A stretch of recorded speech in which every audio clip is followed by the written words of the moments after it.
Gabriel. Bonjour Miloud. Comment ça va? Ça va très bien et toi? Oui, impeccable, c'est la grande forme. Parfait, tout va bien. Si tout va bien, c'est parfait. Alors aujourd'hui, nous sommes en compagnie de l'un des Monsieur Foot de RMC, un des membres de la Dream Team, le journaliste Mohamed Bouafsi. C'est Mohamed. Bonsoir messieurs.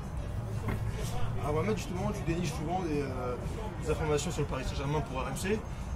Tu interviens souvent aussi dans les émissions Louis Attaque avec Luis Fernandez et aussi l'Arquet Foot avec Jean-Michel Larquet.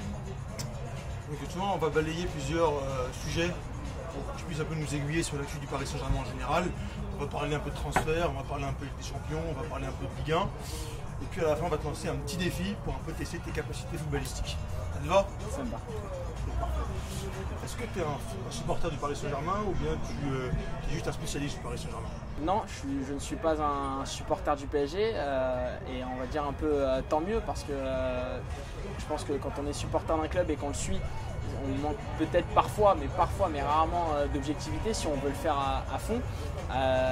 Paris a tellement créé, on va dire, depuis ces derniers mois et ces dernières années une force autour du club que, en gros, c'est toujours intéressant de les suivre. Après, non, je ne suis pas un supporter du club. Mais on va dire qu'avec le temps, quand on connaît les personnes au club, quand on connaît les gens qui gravitent autour, on s'y met et c'est sympa. C'est un peu comme on l'a connu auparavant. Après, non, j'ai pas, je vais dire en rigolant, j'ai pas l'honneur, je veux dire, d'être un supporter du PSG. Alors justement, le PSG a gagné le Classico la semaine dernière, 2-0, avec des buts de Cavani et Maxwell. Je ne dis pas. Donc justement, maintenant Paris Saint-Germain a 8 points d'avance sur Monaco. Est-ce que tu penses que le titre, tu penses que c'est plié pour le titre, ou bien qu'il faudra quand même attendre avant que Paris Saint-Germain soit sacré? Je pense que là, je pense que c'était une journée tournant, on va dire. Il reste 11 journées, il reste 33 points à prendre.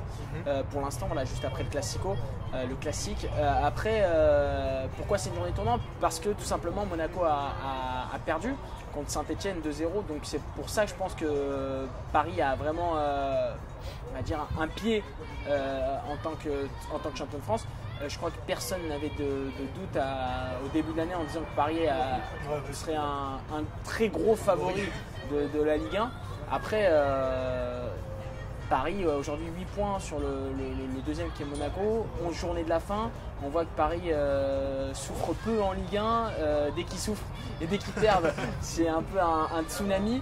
Ils ont un calendrier qui est assez favorable parce qu'ils ont quand même joué Paris déjà, ils ont quand même joué Marseille, Monaco, et ils vont recevoir, je crois, ils vont aller à Lille, mais là c'est quand même, on va dire, la porte ouverte, on va dire que le champ est libre pour que Paris soit champion et soit champion avec 5 points d'avance sur le deuxième ou 6 points ou un truc comme ça.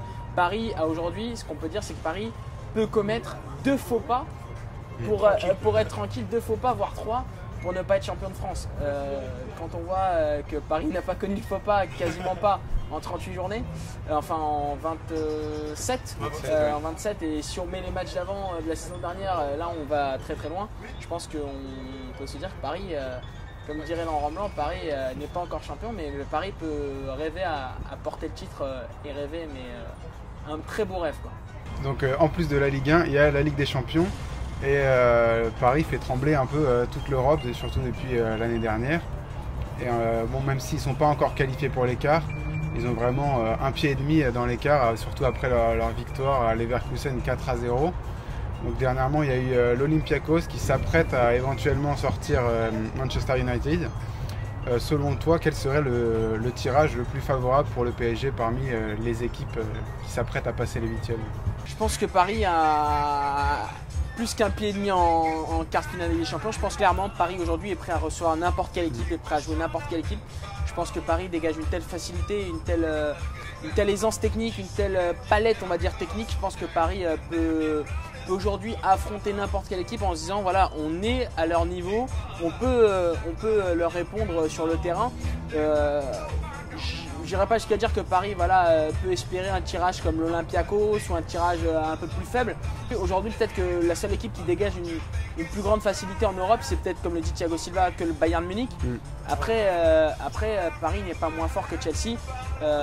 Et en fait, moi, je suis pour qu'on regarde à chaque ligne Et quand on voit que Paris dispose du meilleur défenseur central au monde, qui est Thiago Silva, quand on voit que Paris a une attaque Edinson Cavani, Zlatan Ibrahimovic, qui est composée sans doute des 2 meilleurs buteurs d'Europe du monde, et qu'au milieu Paris dispose de Verratti et de Mota et de Matuidi, c'est impressionnant et Paris a comme on dit une colonne vertébrale assez impressionnante et qui, on peut le dire clairement, fait peur à l'Europe. Ouais. Donc pour toi, le PSG serait favori en Ligue des Champions ou va falloir attendre encore quelques années pour qu'il puisse remporter la Ligue des Champions? En fait, en Ligue des Champions, dans la dernière phase de la Ligue des Champions, qui est la demi-finale, voire le quart de finale, Paris a besoin surtout d'expérience. Et aujourd'hui, ces équipes-là qui sont à côté du Paris Saint-Germain, comme le Barça, le Real Madrid, Chelsea ou le Bayern Munich, ont un effectif de 11 joueurs qui ont une expérience incroyable de la Ligue des Champions. À chaque niveau, les mecs, ils ont 50 matchs, 75 matchs de Ligue des Champions, 100 matchs. Et Paris, en fait, le seul petit danger, on va dire, c'est ce petit manque d'expérience, notamment avec des joueurs comme Van der Wiel qui a découvert la Ligue des Champions. Enfin, il a joué avec, je crois qu'il a joué avec l'Ajax. Il a joué avec l'Ajax, mais il n'a pas eu, on va dire, de possibilité d'aller plus loin avec l'Ajax. Il a même joué avec l'Ajax, je me rappelle d'un Ajax Auxerre où il était titulaire, je crois. Après, des joueurs comme Marco Verratti, qui sont encore un foufou qui ont découvert la Ligue des Champions. Blaise Matuidi qui a découvert la Ligue des Champions avec Paris. Lucas qui même s'il vient du Brésil, qui vient du très haut niveau, etc., qui prouve qu'il est en train de faire de très belles choses, ne connaissait pas le rythme de la Ligue des Champions.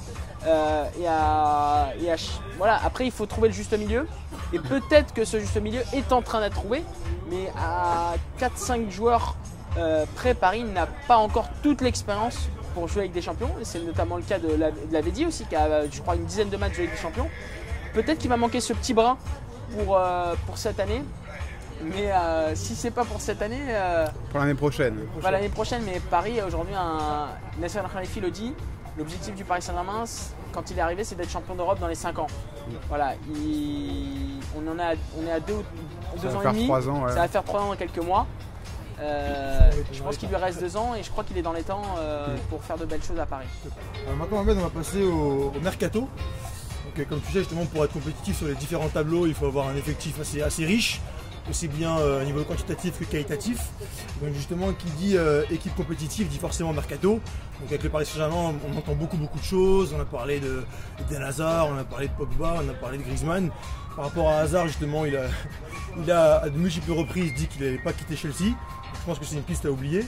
Par contre, par rapport à Pogba, Andrea Agnelli ce matin qui a déclaré qu'il partirait pas, qu'il n'allait pas le vendre. Est-ce que tu penses que c'est pour faire monter les enchères ou bien que Pogba va réellement rester longtemps à la Juve?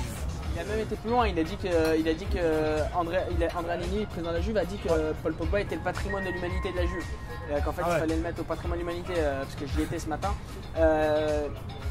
Andrea Agnelli, qui est président de la Juve, a déclaré il y a quelques mois que en fait, ça allait être très difficile de conserver Paul Pogba si une très grosse offre arrivait sur le bureau des dirigeants de la Juve. Je pense qu'il y a eu des petits soucis avec ses supporters qui ont vu que Paul Pogba est très très important. Après, Paul Pogba est un très bon joueur. Il peut devenir un très grand joueur. Il est en train de le prouver. Et comme vous avez pu le lire sur RMC en janvier, juste avant, voilà, parce que Nasser Al-Khelaifi a reçu les RMC Sport chez lui à Doha. Et quand on a évoqué le nom de Paul Pogba, on va dire, c'est assez drôle parce que ses yeux ont un peu pétillé. Parce que Paul Pogba est un grand espoir français et il dispose, comme on l'a déjà dit, notamment dans Louis Attaque ou dans les émissions, comme l'a dit Luis Fernandez, il a deux grandes chances pour le Paris Saint-Germain. C'est la première, il est très très fort et qu'il peut devenir un très grand joueur. Et la deuxième, c'est qu'il est français et qu'il a une bonne image.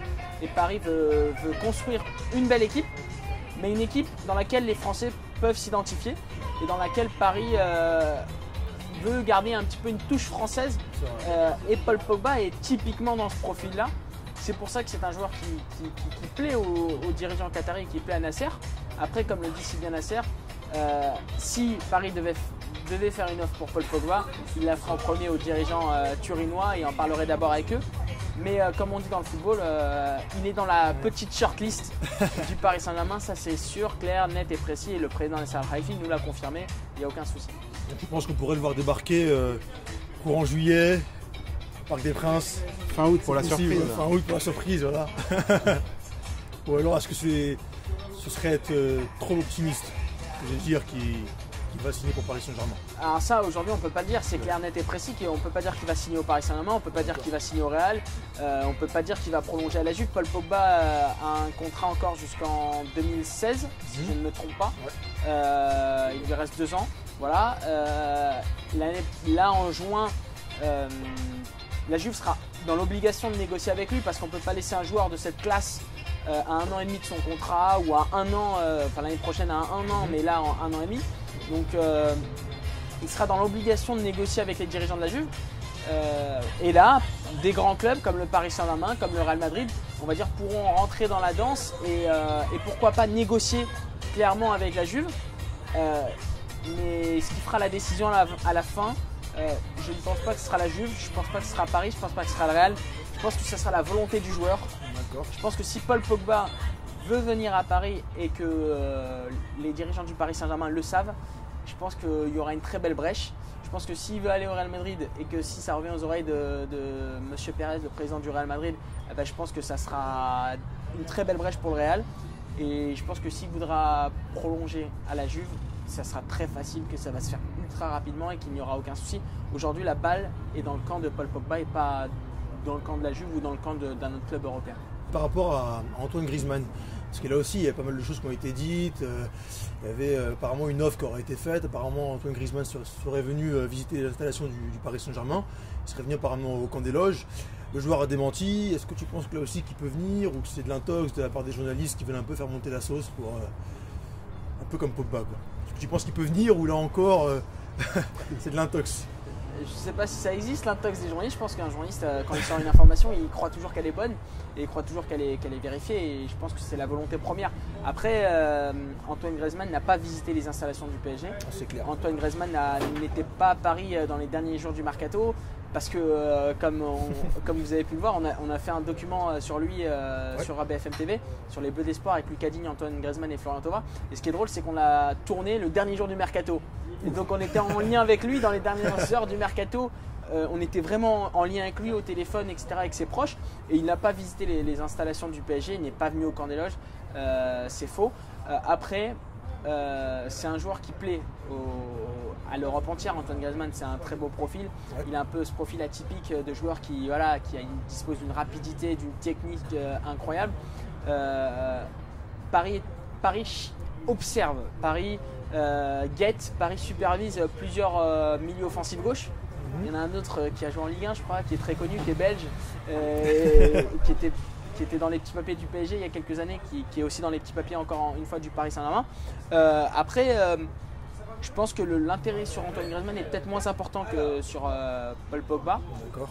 Et Paris se laissera le temps, on va dire, cet été, de trouver de voir si le milieu offensif gauche est nécessaire. Parce que c'était une volonté de Laurent Blanc il y a quelques mois, on l'avait dit sur nos antennes. Après, Ezequiel Lavezzi est en train de faire de belles choses en ce moment. Il revient bien. Lucas est en folie, il a explosé depuis quelques semaines. Je crois que son rush de 70 mètres, tout le monde l'a vu et c'est le signe qu'il est en pleine forme. Et quand on a Lucas, Lavezzi, Edinson Cavani, Zlatan Ibrahimovic, peut-être qu'on n'a pas forcément besoin d'un cinquième joueur ou d'un milieu offensif gauche. Après, la clé, c'est peut-être le départ d'un Jérémy Ménez ou pas. S'il reste au Paris Saint-Germain, ce sera à lui de décider. Il est en fin de contrat en juin. Mais Paris aura peut-être besoin d'un cinquième joueur et d'un milieu offensif gauche. Il y a aussi Javier Pastore qui est là, donc il ne faudra pas les empiler, on va dire. Ouais. Parce que si on les empile, ça devient compliqué. Mais Griezmann, comme Eden Hazard, est dans les petits papiers, c'est clair, net et précis. Et aujourd'hui, en fait, on peut dire que tous les grands joueurs du monde sont dans les petits papiers du Paris Saint-Germain, puisque Paris peut s'offrir et Paris peut rêver de n'importe quel joueur. Donc la dernière recrue et l'unique recrue parisienne depuis le départ de Leonardo, c'est Yohan Cabaye. Il joue presque tous les matchs du PSG, mais il est rarement titulaire. Donc c'est vrai que quand on a un milieu, Mota, Matuidi, Verratti, c'est assez difficile de les déloger. Est-ce que tu penses qu'il va réussir à bouleverser un peu cette hiérarchie? Et est-ce vraiment un bon coup pour le PSG et Cabaye, ce recrutement? On l'a vu à Newcastle, José Mourinho a dit que c'était l'un des meilleurs milieux d'Angleterre.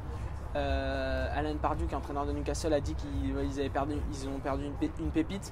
Arsène Wenger a dit que c'est l'un des meilleurs joueurs français, que c'est l'un des joueurs qui était le plus considéré en Angleterre. Je crois que quand on entend Arsène Wenger plus José Mourinho, je pense que pas trop de soucis à se voilà, faire. Je crois que moi, j'ai vu beaucoup de doutes chez les supporters du Paris Saint-Germain, notamment sur les réseaux sociaux lorsqu'il est arrivé à Paris Saint-Germain. J'ai vu, voilà, et certains étaient contents, mais j'ai vu du doute. On parle d'un joueur qui est international français, qui est quand même voilà, titulaire à Newcastle, qui a été champion de France avec Lille, et qui est comment dire, apprécié par les plus grands entraîneurs du monde. Quand José Mourinho dit ça, je pense que José Mourinho c'est quelqu'un de respectable, surtout dans le milieu du foot. Et je pense que si on l'appelle le Special One et qu'il a eu plein de titres comme la Ligue des Champions et autant de titres nationaux, je pense que c'est un très grand entraîneur. Et moi, j'aime pas donner mon avis sur des joueurs, mais quand José Mourinho dit que c'est l'un des meilleurs milieux de terrain d'Angleterre et qu'on l'a perdu, que c'est un dommage pour la Première Ligue, je pense qu'il doit pas avoir tort. Ouais, c'est sûr. Après, la qualité du joueur, on ne va pas remettre en question, mais c'est surtout au niveau de la concurrence avec tout le milieu parisien qui est indétrônable en fait. La fameuse concurrence. Voilà. Je pense que Paris ambitionne désormais de gagner la Coupe de France, la Coupe de la Ligue, le championnat, la Ligue des Champions, le Trophée des Champions. Je pense que la volonté de Nasser à la fin d'une année, c'est de faire le quintuplé. Je pense que Nasser Al-Khelaifi, quand il construit une équipe, il ne pense pas forcément à empiler les joueurs. Il pense à créer une ossature et créer la meilleure ossature possible. Paris aujourd'hui a prêté Clément Chantôme, a vendu Mathieu Baudemer il y a 6 mois. Paris avait 4 joueurs pour 3 postes, qui sont Thiago Motta, Marco Verratti, Blaise Matuidi et Adrien Rabiot. C'est simple, Adrien Rabiot s'est blessé au genou. On n'avait plus que 3 joueurs pour 3 postes. Plus de remplaçants. Donc je ne connais pas très bien les milieux qui arrivent au Paris Saint-Germain, les jeunes. Je ne pense pas qu'il y en ait un qui est éclaté très rapidement. Mais qu'est-ce qui se passe si Verratti se blesse une simple entorse? Qu'est-ce qui se passe si Blaise Matuidi a une simple élongation? On joue comment? On descend Pastore? Je pense que ce n'était pas la volonté de Laurent Blanc. Et avoir 5 joueurs pour 3 postes dans le club ou l'un des clubs qui veut devenir l'un des plus grands clubs du monde, je pense que c'est juste normal. C'est ce qu'il faut pour emporter, au moins espérer jouer sur tous les tableaux et au moins jouer avec la volonté de gagner toutes les compétitions. Au Real Madrid, on ne se pose pas ce genre de questions. Au Barça, on ne se pose pas ce genre de questions. Je crois que les clubs veulent juste en Europe doubler les postes. Et à Paris, ils sont juste 5 joueurs pour 3 postes. Donc c'est même pas doublé. Donc c'est juste pour moi normal. Donc aussi il y a la presse britannique qui n'arrête pas d'imaginer le mal-être Cavani, s'ils veulent absolument le voir à Chelsea. Parce que justement Cavani ne joue pas à son poste de prédilection avec lequel il évoluait à Naples. Est-ce que tu penses qu'il y a un vrai mal-être et il est vraiment malheureux au PSG ou quand on le voit statistiquement, il est quand même 2e meilleur buteur de Ligue 1 derrière Ibrahimovic. Et quand il joue avec le PSG, il a l'air de prendre tout le plaisir possible. Donc est-ce qu'il y a vraiment un mal-être? Je pense pas qu'il y ait un réel mal-être parce que déjà, moi j'aime bien voir les sensations des joueurs, j'aime bien voir leurs émotions, leurs regards. Après peut-être parfois ils nous trompent, hein. C'est comme dans la vie, un joueur de foot ça peut aussi montrer une image qui n'est pas forcément celle qu'il ressent à un moment précis. Mais une scène, c'est ce but contre Marseille.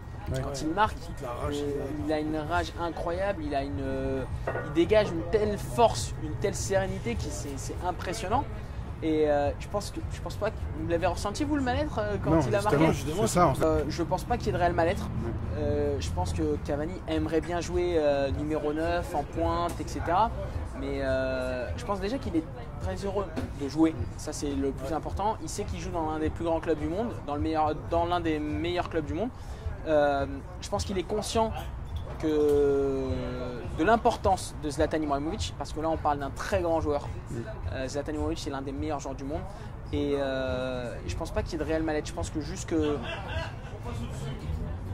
y a une certaine, parfois peut-être lassitude de jouer sur le côté, où il doit un peu s'exporter, on va dire, sur le côté de droit et d'avoir moins d'occasions de but. Mais après, à Naples, c'était le meilleur joueur du club, c'était la star du club, c'était l'homme qui ne pouvait pas faire 100 mètres dans la ville. Là, il est à côté de Thiago Silva, qui est considéré comme le meilleur défenseur du monde. Il est à côté de Zlatan, qui est considéré comme l'un des meilleurs buteurs du monde. Il est considéré à côté d'un Thiago Motta, qui est considéré comme un virtuose. Donc, je ne pense pas qu'il y ait de réel mal-être. Je pense qu'il y a un petit côté voilà, je suis un peu triste de ne pas jouer à mon poste de prédilection, mais je comprends et j'accepte. Alors justement, donc, il s'est blessé pendant un mois. Donc là, il y en a un qui a su un peu en profiter, c'est Lucas Moura. On en parlait un peu plus tout à l'heure. Il a pas mal été critiqué depuis son arrivée. Il y a pas mal de spécialistes qui ont pointé un peu du doigt son manque de régularité dans les performances. Là, il est bien revenu. Enfin, il a fait un bon mois pendant que Cavani était indisponible. Est-ce que tu penses qu'il aura encore un rôle à jouer dans l'attaque parisienne? Est-ce qu'il pourra encore devenir plus fort et puis pourquoi pas bouleverser la hiérarchie, même si ça paraît compliqué, parce que c'est vrai qu'il y a Lavezzi, Ibra et Cavani qui sont déjà bien en place. Est-ce que tu penses quand même qu'il peut malgré tout mettre son grain de sel et bouleverser un peu les hiérarchies s'il poursuit comme il le fait régulièrement? Ou bien est-ce que... Je pense qu'un joueur qu'on a acheté 45 millions d'euros, il aura toujours sa place dans un vestiaire pour l'instant. Et je pense que c'est sûr. Après, vous pouvez prendre l'exemple de Pastore si vous voulez être tatillon un peu en me disant attention, Pastore, on l'a acheté 42, nanani, nanana. Mais Lucas est en train de montrer qu'il a des qualités incroyables. C'est vitesse, percussion, technique. C'est régalade. Et moi, comme je disais tout à l'heure avec l'histoire de Mourinho, faut toujours regarder ce que pensent les plus grands techniciens du football, ce que pensent les grands spécialistes, parce que nous, on n'est pas autant spécialistes que ces mecs-là et que ces légendes-là. Quand Sir Alex Ferguson fait tout pour recruter Lucas Moura juste avant qu'il signe à Paris et que Lucas choisit Paris plutôt que Manchester United parce que Sir Alex ne veut pas, on va dire, s'aligner sur certaines primes et sur le prix du transfert. Je pense que si Sir Alex a craqué sur Lucas Moura, c'est que c'est un très bon joueur et c'est qu'il peut devenir un très grand joueur. Il a quoi? Il a 21 ans, ouais. Je crois, c'est ça, 21 ans. Il a une marge de progression mais qui est incroyable. Et s'il prend confiance en lui, s'il prend confiance aussi notamment s'il arrive à comprendre le jeu européen, le jeu français, il peut faire de très grandes choses. Et c'est assez drôle parce qu'il y a quelques mois, même au sein du club, comme on l'avait écrit, il y a quelqu'un on l'avait écrit sur RMC, il y a quelqu'un qui disait à part avoir 10 champions mon frère, il n'a pas fait grand chose pour l'instant. Il se réveille souvent contre l'Olympique de Marseille, c'est assez étonnant parce qu'il avait. Il y a eu but contre son camp d'Ankoulou, mais c'est lui qui avait frappé l'année dernière. Ouais. Là, il fait ce rush incroyable et ce match incroyable. Lucas, c'est un joueur atypique. Il vous fait ce rush de 70 mètres, ça peut être l'un des buts de la Ligue 1, de l'histoire de la Ligue 1. Il est très très fort. Ça, personne ne doute de lui. C'est pas un joueur YouTube comme on a pu dire ou on a pu le penser. Faut lui laisser du temps. Il a une marge de progression impressionnante et on va voir ce que ça donne.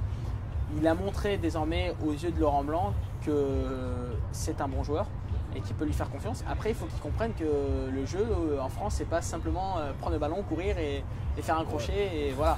C'est différent. Il faut arrêter d'appuyer sur le R1, R1. Carré croix. Parce que R1, à un moment, ça a des limites. Il se fatigue. Et à un moment, il se fatigue, mais s'il arrive à comprendre comment joue Ibra, comment joue Edinson, Cavani, comment joue Motta, il peut faire de très très belles choses. Justement, tu l'as dit, il est jeune, il a 21 ans. Il fait partie un peu de cette jeune génération Paris Saint-Germain avec notamment Marco Verratti, Adrien Rabiot et Erwin Anganda. Marco Verratti, on peut dire qu'il a fait son 3 Paris, il n'y a rien à dire. Rabiot, il a quand même pas mal joué, là il n'a pas encore prolongé. Erwin Anganda, il a joué début de saison, mais il a un peu disparu de la circulation. Est-ce que tu penses que justement les jeunes arriveront à se faire une place parmi justement les stars du Paris Saint-Germain? Je répondrais que la seule place qu'ils peuvent se faire, c'est par le talent et le travail. Si au Barça, des joueurs comme Lionel Messi, il est arrivé je crois au même moment. Après c'est Lionel Messi, il n'y a pas de souci, c'est le meilleur joueur, l'un des meilleurs joueurs de l'histoire, etc., etc. On est tous d'accord. Mais il est arrivé quand même au moment où il y avait Thierry Henry, Ronaldinho et Samuel Eto'o dans le vestiaire. Donc ça montre que quand on est un très grand joueur, quand on veut devenir une légende ou une légende du football, on peut se faire une place dans un vestiaire parce que se faire une place au milieu de Samuel Eto'o, Ronaldinho et Thierry Henry, il faut le faire. Après, au Barça, il y a en ce moment il y a Théo, il y a Théo qui se fait une place, qui est en train de montrer de belles choses. Ça passe que par le travail et par voilà, la force, on va dire, de toujours continuer, de montrer. Au Real Madrid, des joueurs aussi arrivent à pousser tout doucement derrière. Je prends l'exemple de Jessé.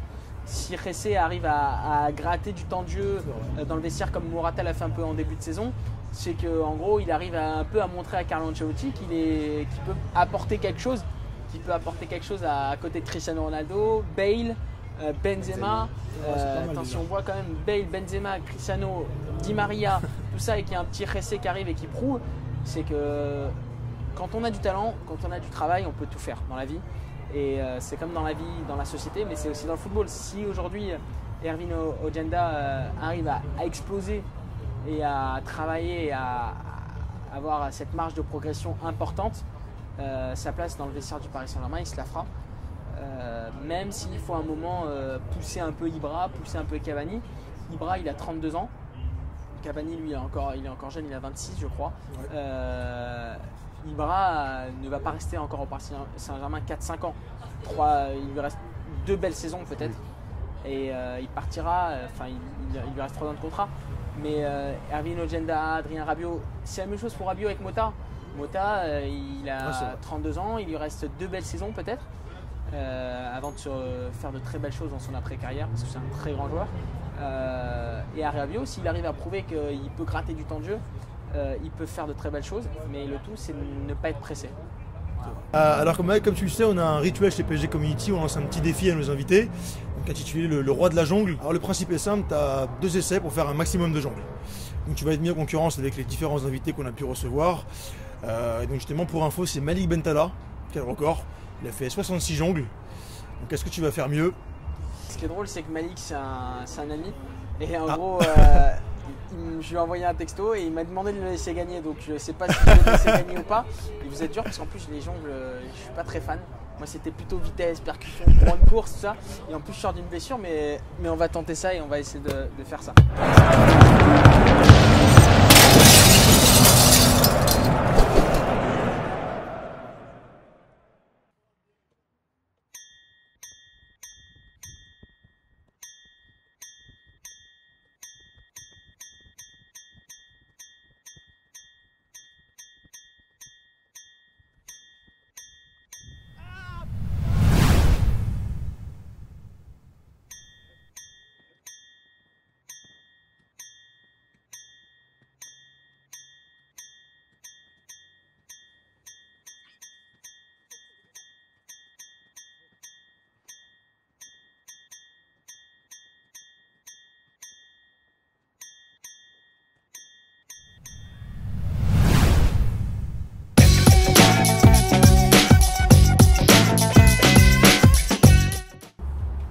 Chers supporters, l'interview est maintenant terminée. Un grand merci à Mohamed, merci de nous avoir reçus, c'était vraiment sympa. Merci à vous, merci vraiment à vous. N'oubliez pas que vous pourrez retrouver toute l'actualité du PSG sur psgcommunity.fr et Mohamed Bouafsi sur les antennes de RMC. Merci à vous et bonne soirée. Malik, bon, je prends la médaille d'argent. T'es un pote, donc je t'ai laissé gagner parce que voilà, je sais que c'est important pour toi et que t'aimes pas perdre. Déjà que t'es pas très bon au football et en plus je t'ai laissé les jongles. À FIFA t'es pas très bon aussi, donc je te laisse parfois gagner. Juste, je vais dire que je t'ai laissé 15 jongles de différence. Pourquoi? Parce que je suis en chaussures de ville, alors que toi t'étais en basket, t'étais en running. Donc voilà, félicitations à toi, tu l'as bien mérité. Et la prochaine fois je te laisserai pas gagner à quoi que ce soit.